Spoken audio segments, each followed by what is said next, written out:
Surabaya Mengaji. Yuk, dukung dakwah Surabaya Mengaji. Salurkan harta terbaik Anda untuk operasional dakwah.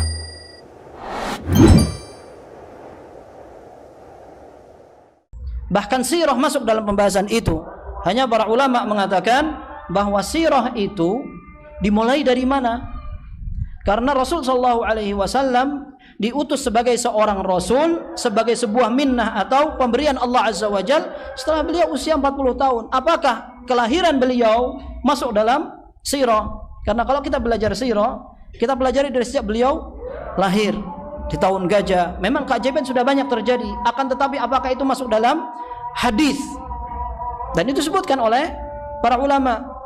Dan wallahu alam, ana pernah mendengar sebagian ahli hadis merajihkan bahwa yang dimasukkan dalam hadis adalah kejadian ketika syaqqus sadr. Dari itu diawali. Syaqqus sadr ketika dada Rasulullah SAW dibelah. Dan itu masuk dalam hadis yang diriwayatkan Ibnu Abbas. Kalau tidak salah Anas. Dua-duanya sama-sama tidak melihat itu. Tidak mengalami. Karena mereka berdua tinggal di kota Madinah masih kecil.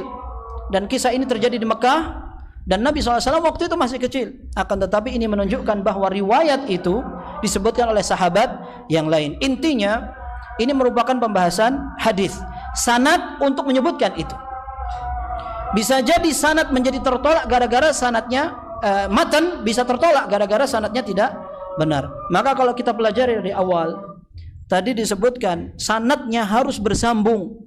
Begitu tidak bersambung maka tercela dia. Di antaranya mu'allaq. Mu'allaq itu kalau silsilahnya potol satu di depan. Sebagian penulis sengaja menghilangkan salah satu rawi yang di atasnya. Seperti siapa? Al-Imam Al-Bukhari. Sampai dikenal dengan Mu'allaqatul Bukhari. Ya. Hadis-hadis yang disebutkan secara mu'allaq. Akan tetapi para ulama menyebutkan seperti Imam Bukhari, ketika beliau sengaja tidak menyebutkan rawi di atasnya, tujuannya adalah untuk ikhtisar, tujuannya untuk meringkas. Dan hukumnya bagaimana? Hukumnya tetap bersambung kepada orang yang di ta'liq. Dan sekarang Al-Hafidz Ibnu Hajar punya tulisan khusus dalam Mu'allaqatul Bukhari, namanya Taghliqut Ta'liq. Buku khusus yang menyebutkan tentang semua hadis yang tidak disebutkan sanadnya oleh Al-Imam Al-Bukhari. Taib. Akan tetapi kalau orangnya tidak seperti Imam Bukhari bagaimana? Sanadnya memang potol, asli potol, ada yang putus begitu.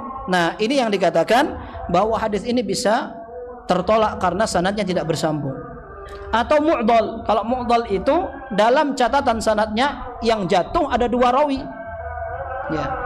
Ini semakin tertolak. Kalau satu saja tertolak, maka dua lebih tertolak lagi.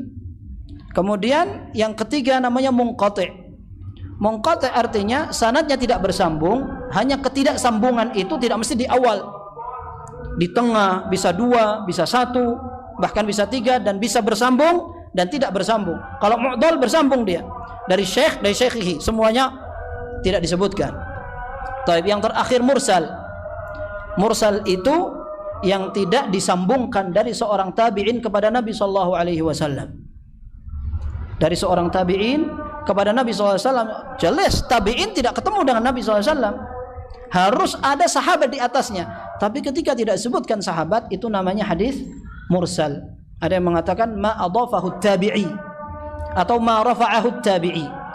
Apa yang disebutkan qala Nabi sallallahu alaihi wasallam, tapi yang menyebutkan bukan sahabat akan tapi seorang tabi'in. Ini merupakan hadis yang ditolak, akan tidak secara mutlak.